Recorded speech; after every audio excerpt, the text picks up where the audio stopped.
अस्सलाम वालेकुम, कैसे हैं आप? उम्मीद है सब ठीक ठाक होंगे।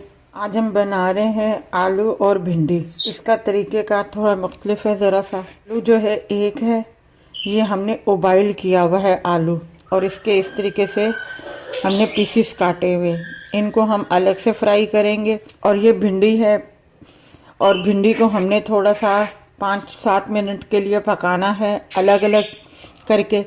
हमने ज़रा सा डाला हुआ है। सबसे पहले हम ये आलू इसमें रखेंगे।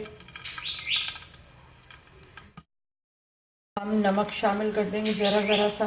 ये भी काली मिर्चें, वो मैं ज़रा ज़रा सी इसके ऊपर डाल दूंगी।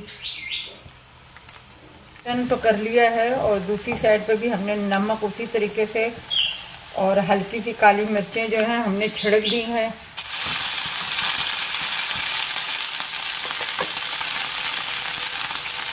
ज़रा सा क्वार्टर के बराबर ये हम नमक इसमें डाल देंगे। ये कुटी हुई लाल मिर्चें हम डाल देंगे इसमें। स्पाइसी रखना है तो आप तेज़ डाल सकते हैं, ज़्यादा डाल सकते हैं आप इसमें। और ये 2 हरी मिर्चें हैं, इसकी हमने डंडियाँ नहीं उतारी, इसको भी हम इनके साथ ही फ्राई कर लेंगे। मैं हमेशा छोटी भिंडी लेती हूँ, क्योंकि छोटी भिंडी में बीज नहीं होते हैं। छोटी वाली और बड़ी वाली जो भिंडी लेते हैं, जब हम उसे काटते हैं तो उसमें से बहुत मोटे मोटे बीज निकलते हैं,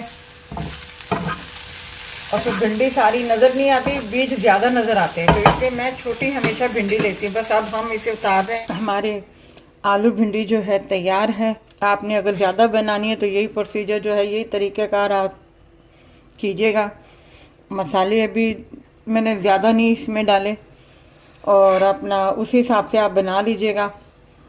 अगर आपको ये हमारी रेसिपी अच्छी लगी हो तो हमारी इस वीडियो को लाइक कीजिएगा, शेयर कीजिएगा, सब्सक्राइब कीजिएगा, और अपना ख्याल रखिएगा।